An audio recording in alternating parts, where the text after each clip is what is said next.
What's up, YouTube? Prof Sales coming at you on a Sunday night with a video. It is Sunday, July 23rd, 2017, and we are off and running here on the big show. So this is a live show, but you may watch it later on the replay. And tonight I want to do a little bit different show than what I normally do. Actually, completely different, I would say. And who knows how this will turn out. But we're doing a show tonight on starting a YouTube channel. So this show is going to be about the viewers who are watching and obviously the commenters. If you leave a question afterwards, I will answer it. But I know there's some people out there in reseller land and entrepreneur land and just YouTube land in general who want to start a YouTube channel. So we'll talk about that tonight. We'll talk about other subjects if you want to. We can talk about reselling and eBay and all those good things as well. But I wanted to take tonight to start to talk about the channel and just some Q&A and so on, and kind of what drove me to start a channel, what drives me now. And if you guys have like specific questions about YouTube, I'm going to start having open transparency here. I think I've decided that just now, like literally 5 seconds ago. And Karin just shot me a look. So I'm just gonna, any question you give me tonight, you want to talk about viewers, subscribers, you want to talk about money, you want to talk about AdSense, you want to talk about content, we'll do it. I'm gonna answer it. So anyway, some people have talked about these subjects, but I'm just gonna do it. Yeah, let me know if the audio is good. Somebody said they might be having an issue with it, but somebody already asked a question. R. Cooper said, what's the benefit of a YouTube channel as a reseller? That's a great question, R. Cooper. And I think the first benefit is you make all these connections with other resellers and content creators that you wouldn't normally make. I mean, you can make them in the chats and so on in the Facebook groups. But when you're a content creator, or other content creators, you have something in common, and they're maybe been down some of the roads you've walked. And then also just meeting all you guys in the chat, all you guys in the comments and so on. Those are just, things where, you can't really put a price on that. It's like, what's the price? What price would I put on, say, like meeting Luke or Tino or some of these guys? I mean, I can't, and I wouldn't have met them without YouTube. So it's definitely that, but it's also like, it kind of ties into why I do this, I guess, and why I started in the first place. I've always had a teacher's heart. So whatever I'm learning, I'm trying to share with you guys and doing the best I can with it. I don't know everything. I don't know everything about a YouTube channel either, for that matter. But I'm going to tell you whatever I know. So, so I think there's a lot of different benefits to it. But it all kind of comes back to what's your personality? What's your reason for jumping online? What's your reason for, wanting to put yourself out there to people? And, Karin's talked about some stuff with, she wants to do, and you guys know what I do here. And I don't know. I mean, it's a lot of different reasons for doing that, but I can only tell you what it is for me. I wanted to share what I knew from day one because I think there's value in exchanging information with other people. You learn from them, they learn from you. It can't be all one way. If it's all a one-way street, people get really they get pissed off about that. They're like, it can be, says it can be lonely reselling. Absolutely, it can be. It's hard to explain it sometimes to other people what you do for a living, especially if you are full-time. And you can't just tell somebody, hey, I buy and sell things online. Like, they give you this look like deer in headlights. So, YouTube is an outlet for all those things and more. I'm probably forgetting some. So anyway, all those reasons. But I got into it really about 1.5 years ago. I guess it was January or February of last year. And I did not want to show myself on camera. Someone said they're camera shy. I hear you. I'm not really camera shy. I just thought I'm just going to be very informational. I'm just going to give information. But I realized pretty quickly that without a personal connection, people don't like just an informational type channel. like it better when they have some sort of connection to use a real person, and showing myself on camera and talking makes the connection real, right? You can see I'm a real person. Some of you have met me. I met some of you. But if you're just a voice, it's a little tougher sometimes, or even worse, just, you know, words on a screen. So that was one of the reasons I decided to get on and start this channel. And, you know, at the beginning, I'm just going to say that it's really hard when you start a channel because nobody's watching. Nobody knows you exist. And that can be very difficult. And it takes a while to sort of get noticed by people. And we can talk about that too if you want. We'll go down some of those roads. But I like the questions coming in. Jessica said, do you think creating content on any or all social media has affected your sales? I don't know. That's a great question, Jessica. I feel like it probably has. And if it has, it's only been positive. But I could be wrong on that. I mean, because here's my thought, you know, it's just like views on eBay or Amazon or whatever. If your products and items are getting out there in front of more eyeballs, that's more people to buy them. Even if I've had viewers buy things from me before. Who was it who bought something? Somebody bought something. Was it Abraham? Yeah, Abraham, who watches this show regularly, he bought an item from me. Somebody else did too, at least. And those are just the ones I know of. So I'm guessing that, yes, it helps you. But I don't know. I mean, is any big, huge? I have no way to know. I mean, you don't really know where those sales come from. Yeah, and Karen just brought up a great point. I don't really sell my items on social media. What do you guys think about that? Like in the chat or even comments later when you're watching this, what do you think about selling on social media if you're a reseller? Do you think it's worth it? Do you think it's something you should pursue? Do you think it's worth the time? You know, the energy? Because I really don't know. I don't have any frame of reference really to go by. But that's a great question, and I wish I knew more about it, but I don't. So I probably shouldn't speak on it too much. That's never stopped me before. But I like having a channel, guys, because you know you get to meet all these people. But I'm gonna give you a couple tips here, though. If you want to start a channel, anybody out there listening, you really need to think about a few things. One, you need to think about your what. Like, what is it you want to say? What is it you want to convey to people?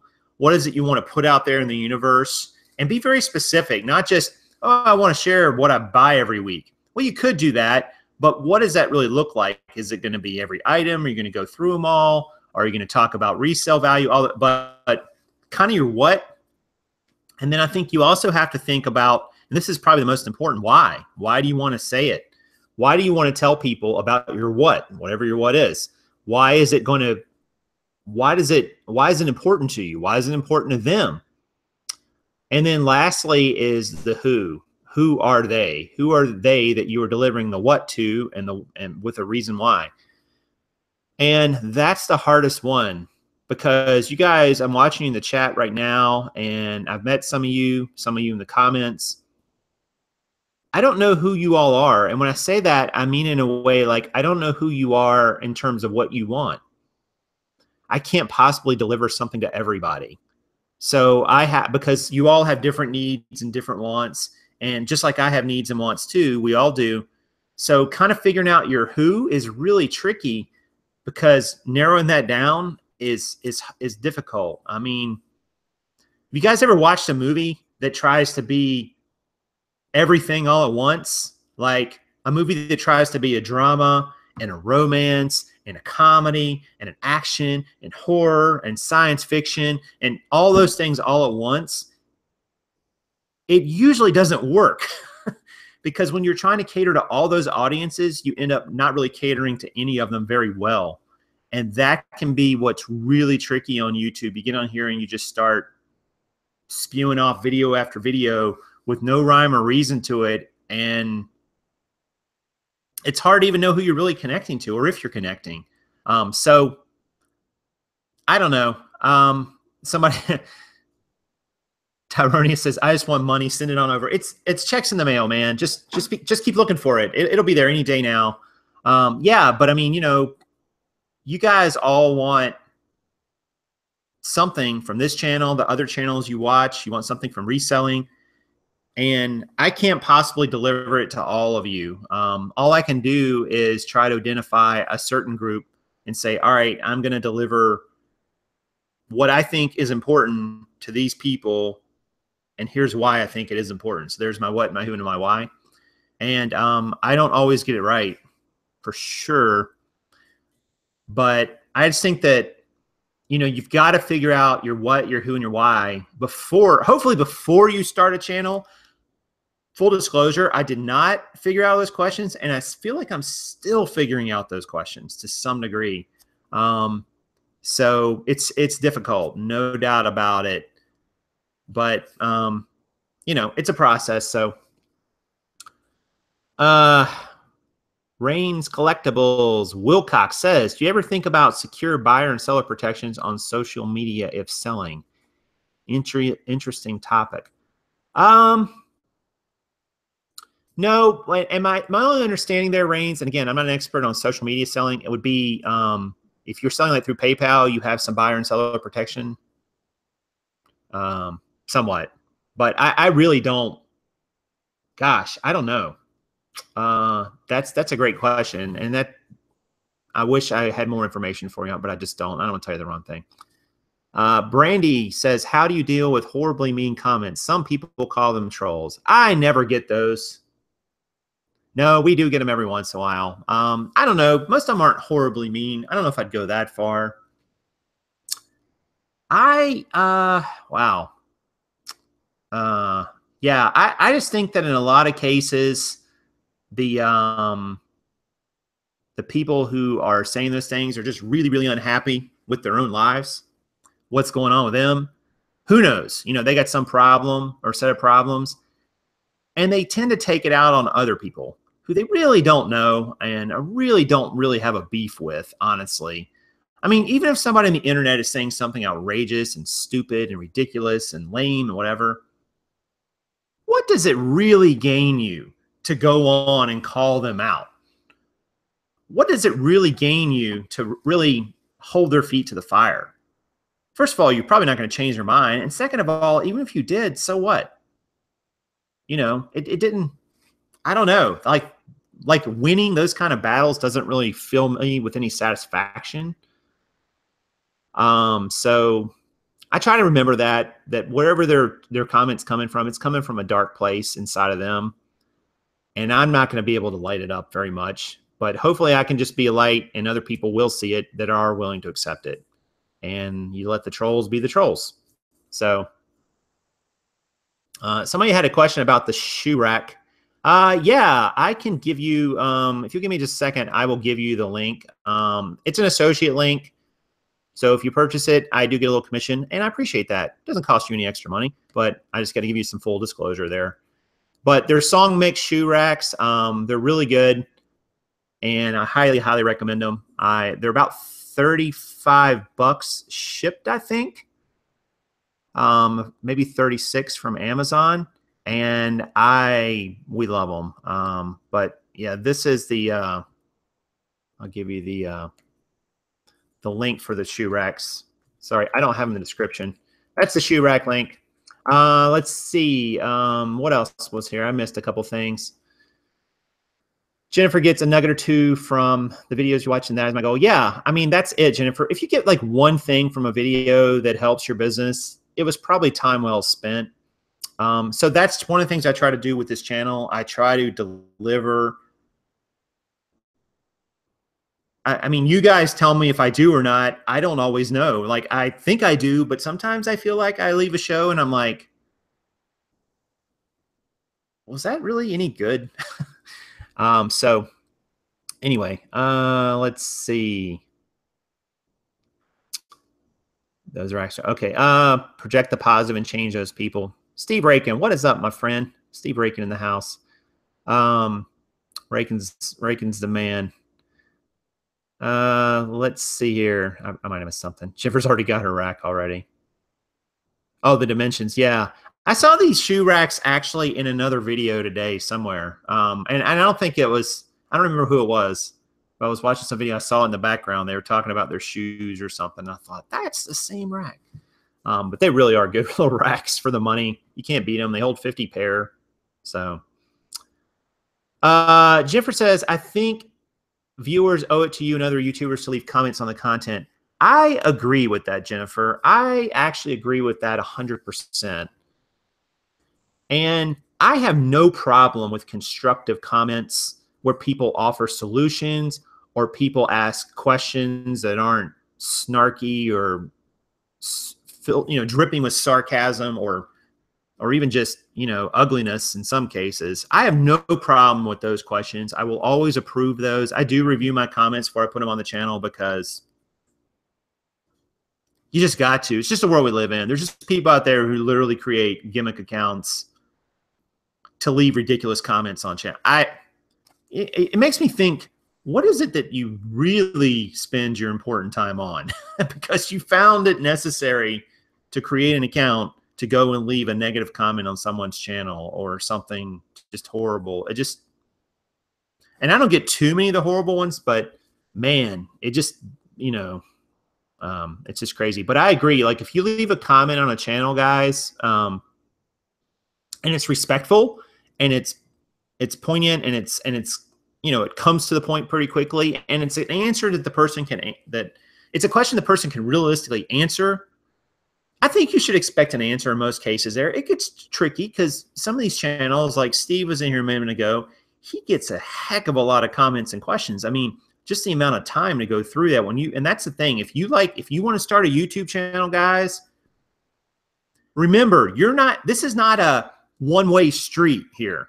This is a two-way street. So as a content creator, you put out content and you get feedback, and you put out content and you get feedback, and you put out content and you get feedback, and you're creating a community, hopefully. I mean, that's what a channel really is. It's a community of people who are all rallied around a topic or a set of topics and a creator or creators and find value in it. And I'm telling you, as a creator, you're going to get more value out of your watchers than they ever get from you, because you get it all. Like you get all the comments and all the accolades and all the criticisms and all the negativity. I mean, it all comes at you, and you've got to take it all in and take like this big, 30,000 foot view and figure out, all right, what is my channel? What is my community telling me? Like, how am I doing with this journey? But man, it's a lot of fun. But I just give you that caveat. Like you got to be willing to build a community.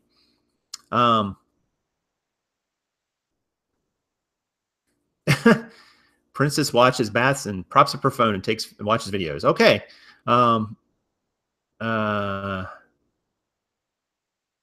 Kelly has fallen in love with selling shoes. I know shoes are great. Is there anyone from Texas that sell clothes that has a YouTube channel? Well, Margaret and Tanya come to mind, but I don't think they really sell that many clothes. Bonafide is in Texas. Is there anybody in Texas with a YouTube channel who sells clothes? That's an interesting question. And Tony, I do not know the answer to that, honestly.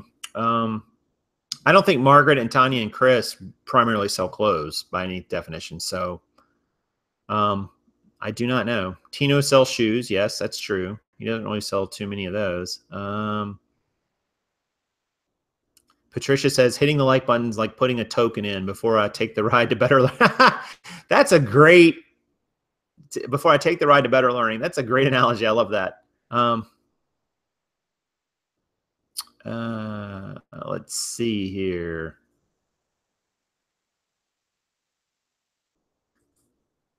Lots of other people in the house here. Terry is here. I said hello to her earlier. Flipper Joe. Isn't it all rainbows, sunshine, and unicorns? No, but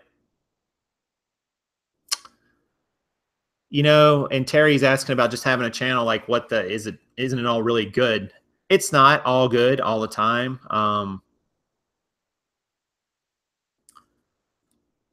But I'm going to say it like this. If you've got something to say and you think you can bring value to someone else on the other end, however you define value, guys, I think you should do it.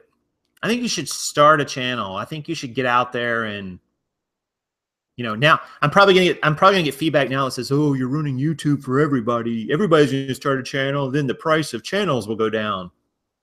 See what I did there? That was a little thing. But no, but I think you should, because you know, if you've got something good and positive to put out in the world, people need to hear that. You're actually doing a disservice by keeping it to yourself. If you've got a way to, I mean, and you're going to have your own way, like not everybody speaks the same and connects the same way, but if you've got a message that you think can bring value to people, you should share it. I mean, why are you keeping it to yourself? What good does that do? Somebody shared that with you at some point in some manner, shape, or form, and now it's your job to sort of pay it forward. I think that's important. I think it's critical. So if that's you, start a channel. It doesn't have to be about reselling. It can be about anything. So there's lots of channels out there. There's all kinds of ways, and there's other platforms too, not just YouTube, but YouTube is probably the biggest, I would think. Kelly asked, do you ever just not want to make a vid or go live but do it anyway? Oh, sure. I'd be lying, and so is any content creator that says, you know, any content creator says, "Oh, I love making every video." No, they don't. Come on, that's ridiculous. You're not always 100% up for it. You're low energy. You're not focused. You're distracted. You know, maybe you got something else you need to do. Who knows? For sure, there's going to be times when you do not want to do a video. I promise you, if you start a channel and you have any kind of schedule or whatever, there's gonna be times in the middle of videos, sometimes you're gonna lose it and be like, I don't want to talk about the rest of this stuff. I'm done with this. And it can be for all kinds of reasons, guys. So I don't think that you know, you're always gonna want to do it, but that's okay. Jennifer asked, who else besides Steve Rakin did you watch when you first got started? I watched Ronnie. I saw some of Ronnie's videos when I got started. There were some other people there. Autumn, I think she's an upscale reseller. I don't think she still puts out content anymore.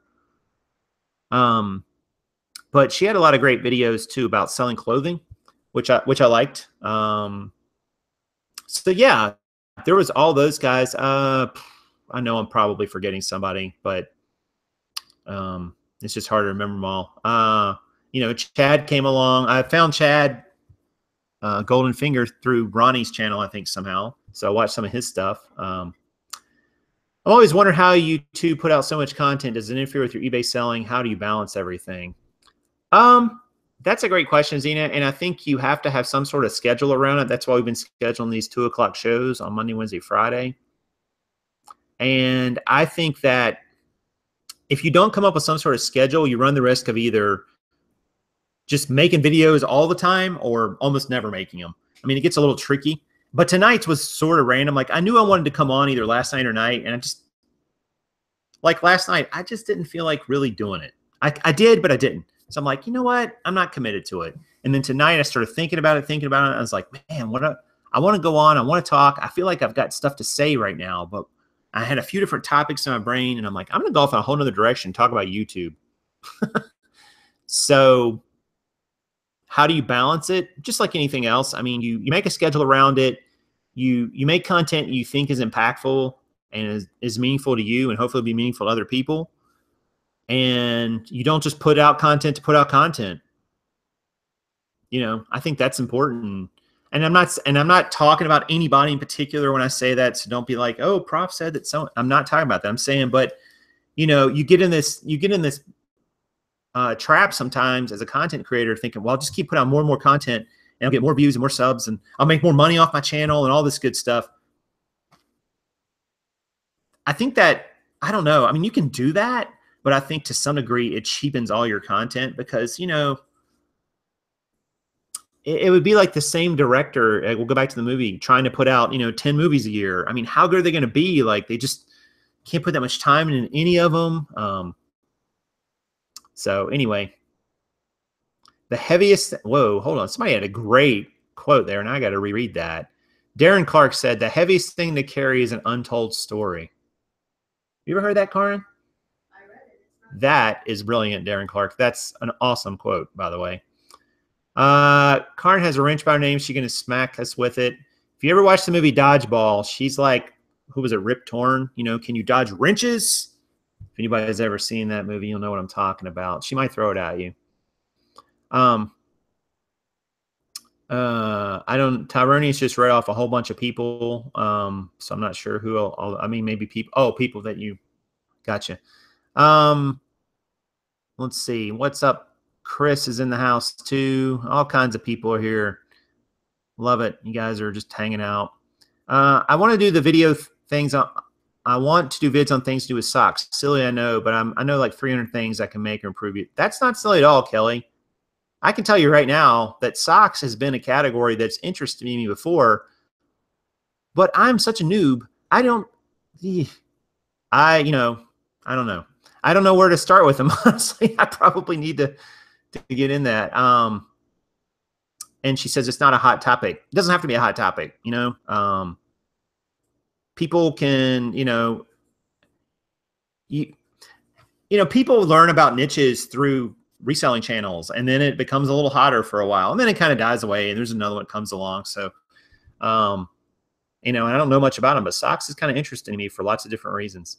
Patricia has wanted to start one for a long time.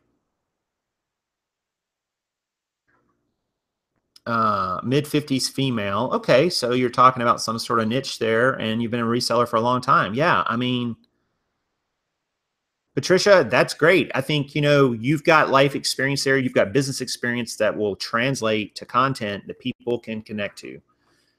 And, I hate to say it's so cliched, but guys, if you want to start a YouTube channel, I'm going to give you the Oscar Wilde quote, right? Be yourself because everybody else is taken.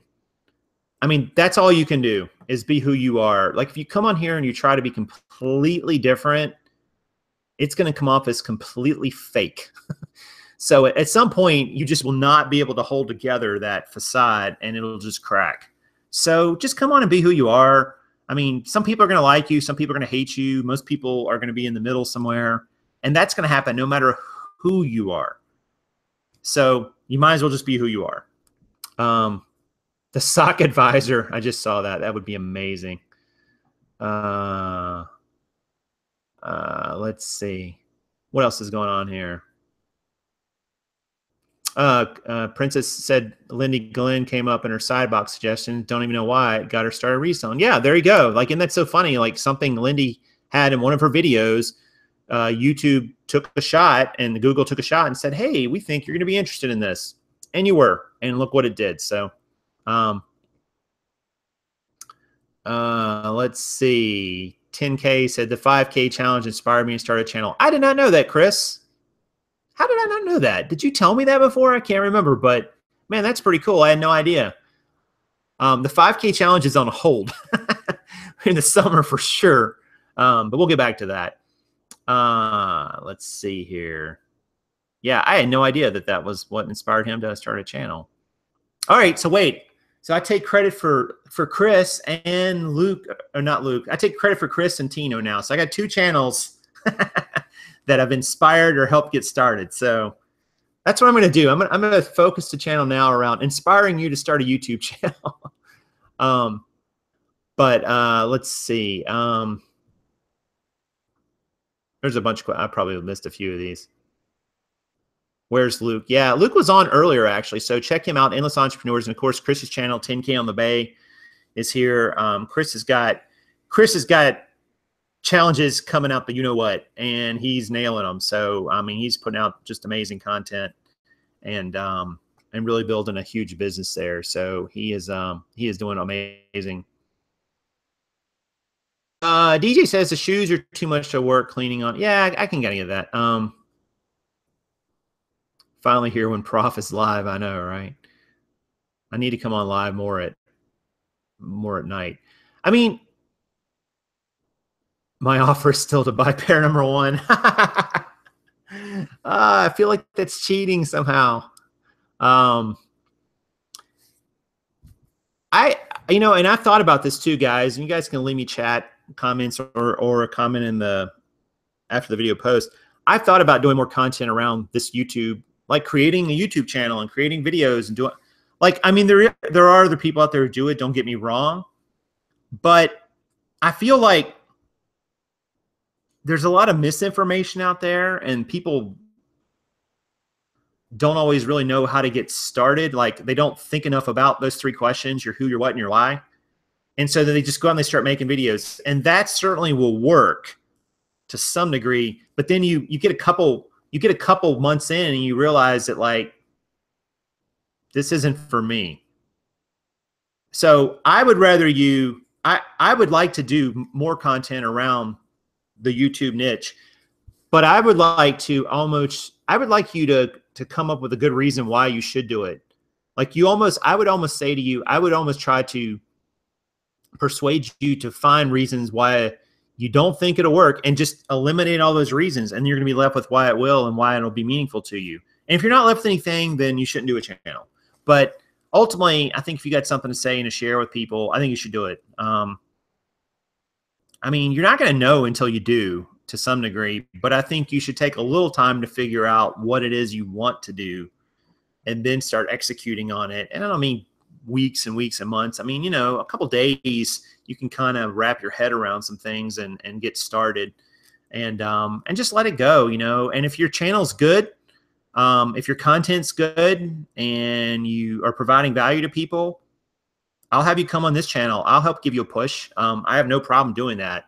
I love finding new people. And we have a new person starting next Monday, a week from tomorrow. I think we're calling it Reseller Rehab, right? Karen throws her hands up. I think we're going to call it Reseller Rehab, and we're going to do a live show with, she's actually here in the chat. I don't know if I should call her out or not. Maybe she doesn't want me to.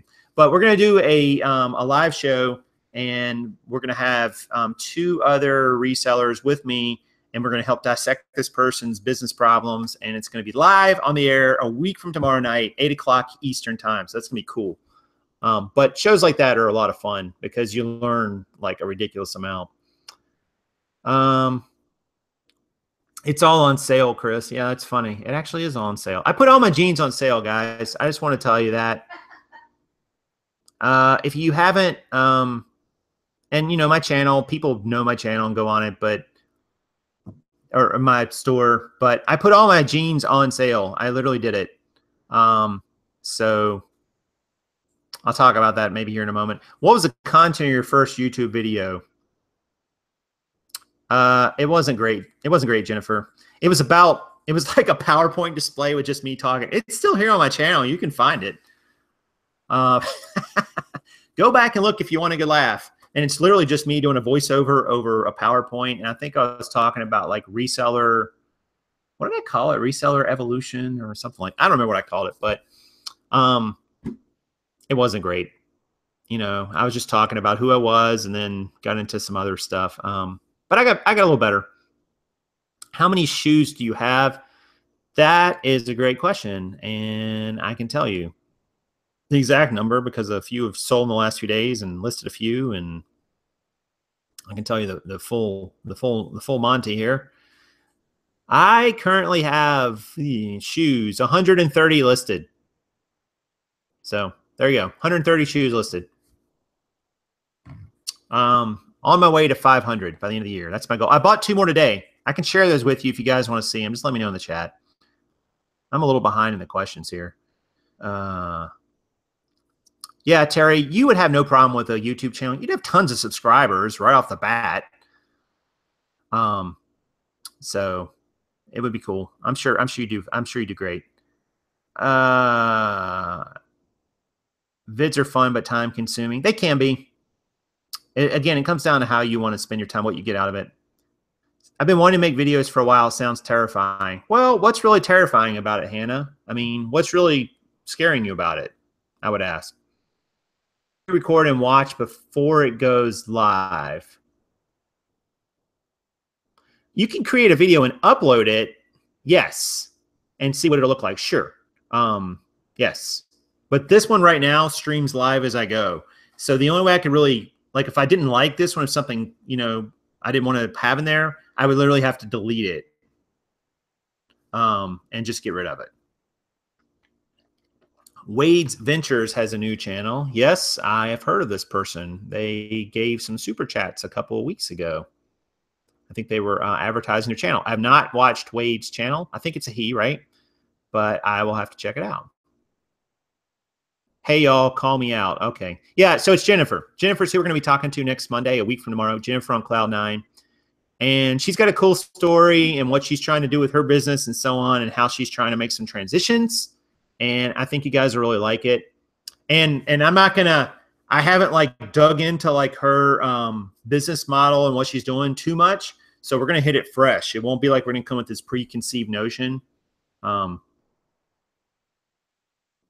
videos are funny. Yeah, that's one way to look at it.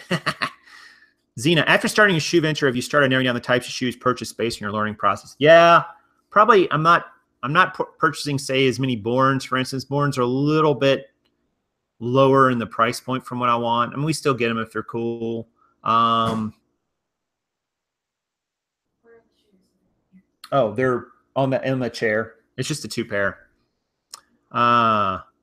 I know a guy in Texas that has 250,000 subs. He does welding. Yeah, and there's another question for you guys. Chat and comment.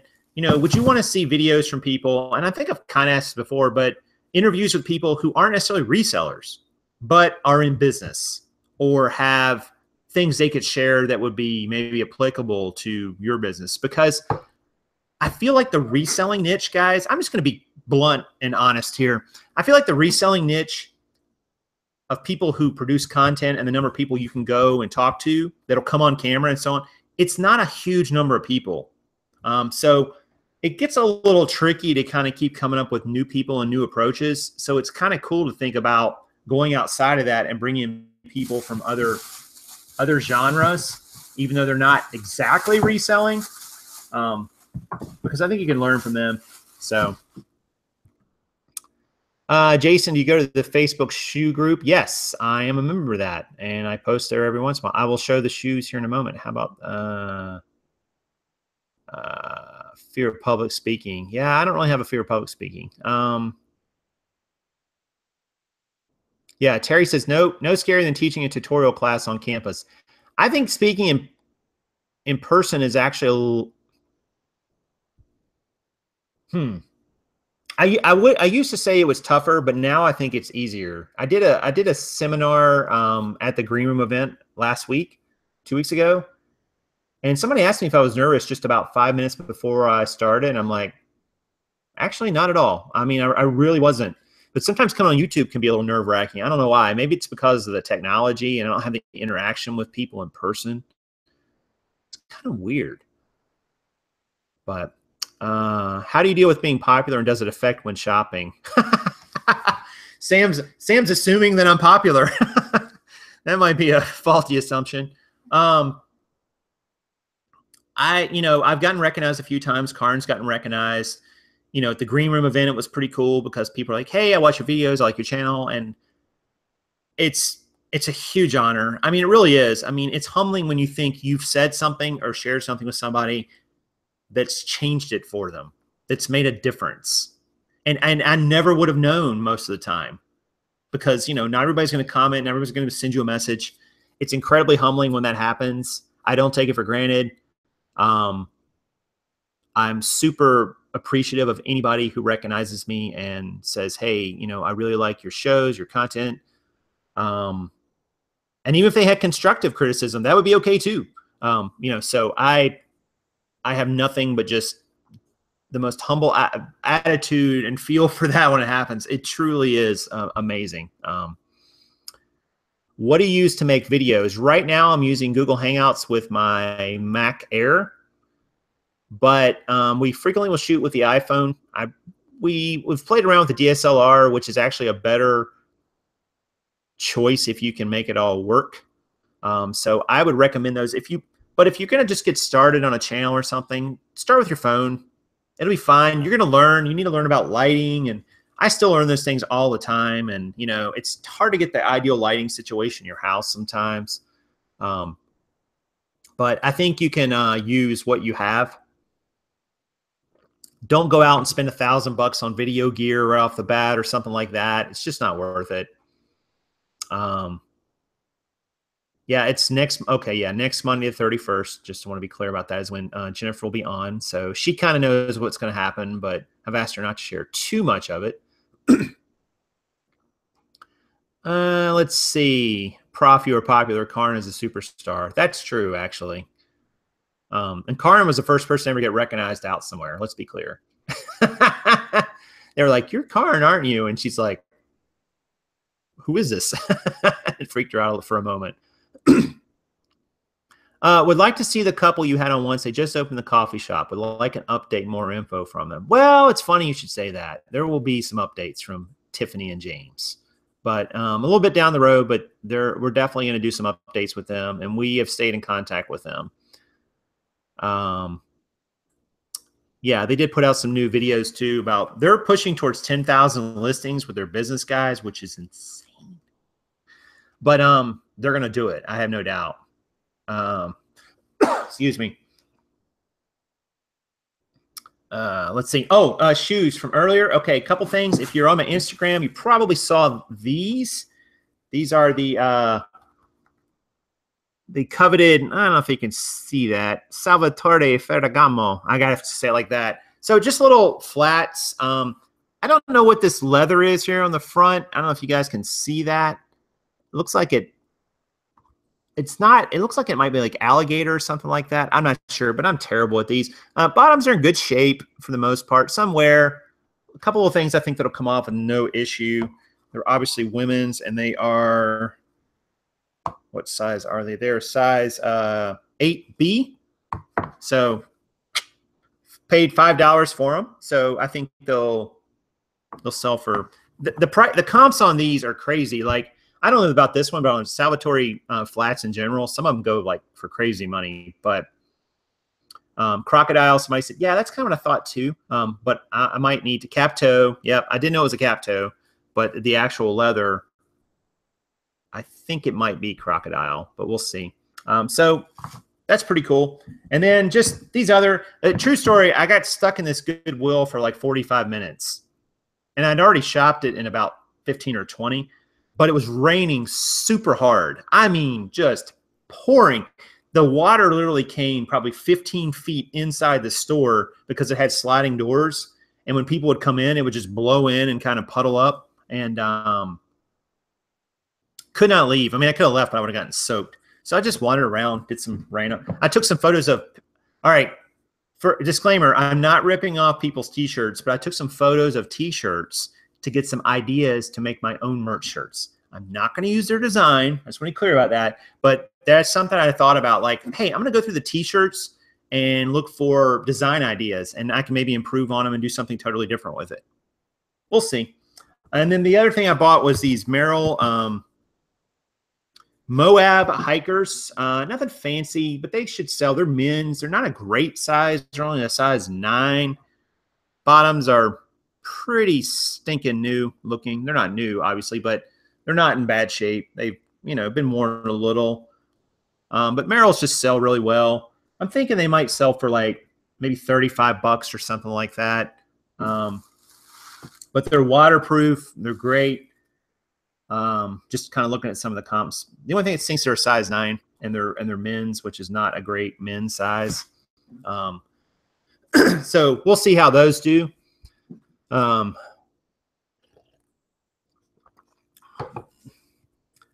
like to go live, but I don't want to show my office. So don't show your office, Julia. Set up somewhere else.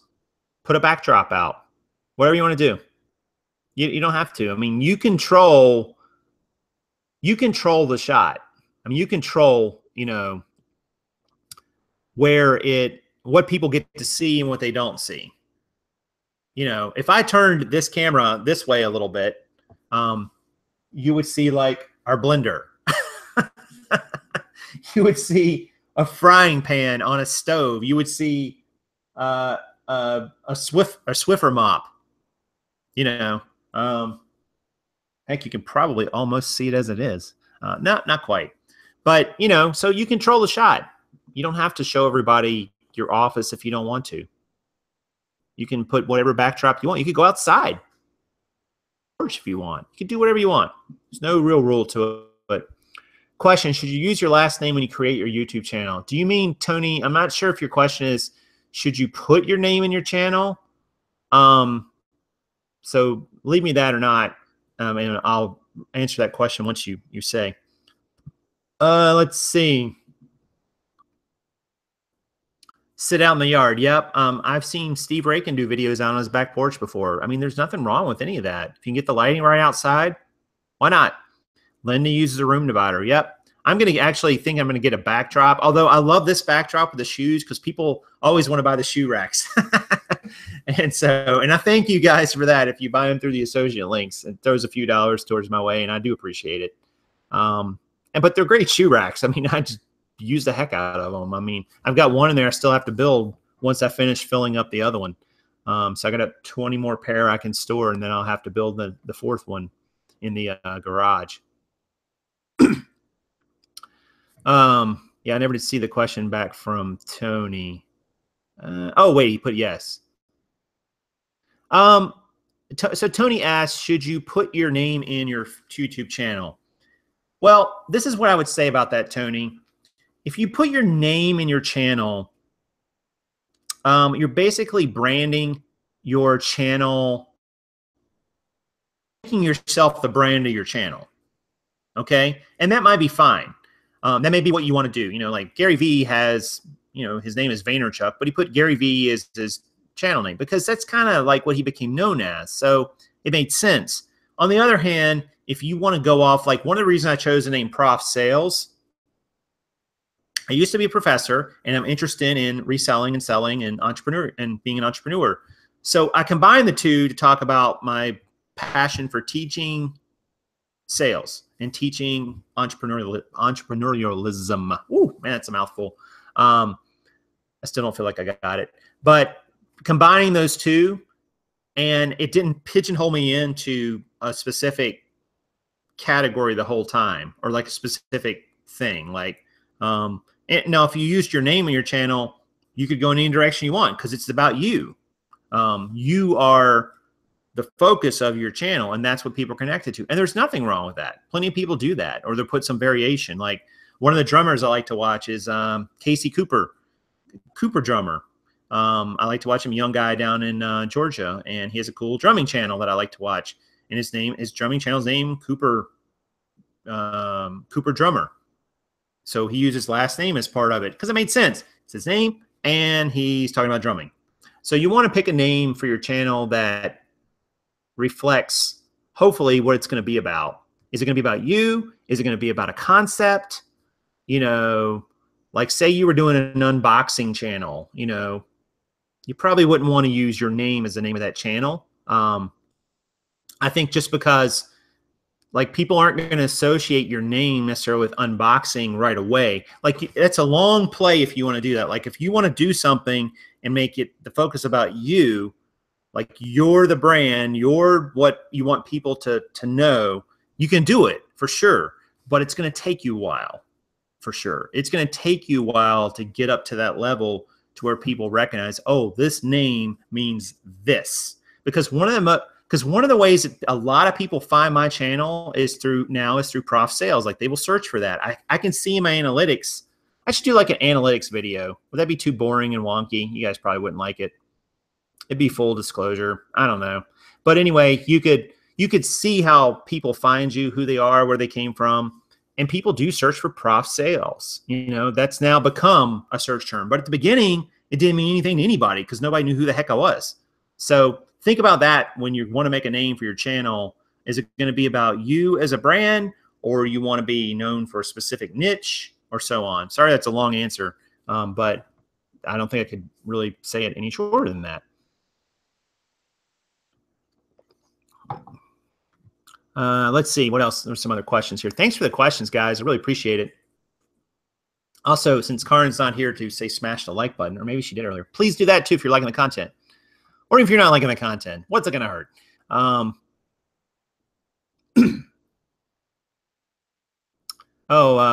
Thomas got a degree from Gaston College. That's right down the road from us. I just saw that. How do you get associate links? Patricia. Really easy, Patricia. And you do not even have to be a seller on eBay to get associate links. You search Amazon Associates. It'll, pull up the page. Click on that. Apply to do it. There's not really, I don't remember. I don't think there's any real thing to go through to do it. And what you do is you pick products that you like, and here's the key. You only want to pick products that you like on Amazon, that you've used and you recommend. Like, I would not put those shoe racks back there as an Amazon associate links if I didn't believe in them as a good shoe rack. I use them all the time. And then what happens is it creates a little, you can go into their little shortener in the associates page and make this little Amazon.to link. And anywhere you can use that link legally or, without violating the terms of service or wherever you're using it, you can use it. And if people click on it and buy something through it, you get a small commission. If they buy anything on Amazon within 24 hours of clicking that link, you'll get a commission on that too. And the cool thing is it doesn't cost that person who bought it any more. They don't pay more for it. It's just that Amazon is basically paying you a finder's fee, for lack of a better word. You're doing marketing for them. And it's a deal for them and a deal for you. And it helps out whoever's buying it from you, because you're giving them something is worth something. You don't even have to have a YouTube channel or anything to do that if you don't want. I mean, they're really simple. Let's see.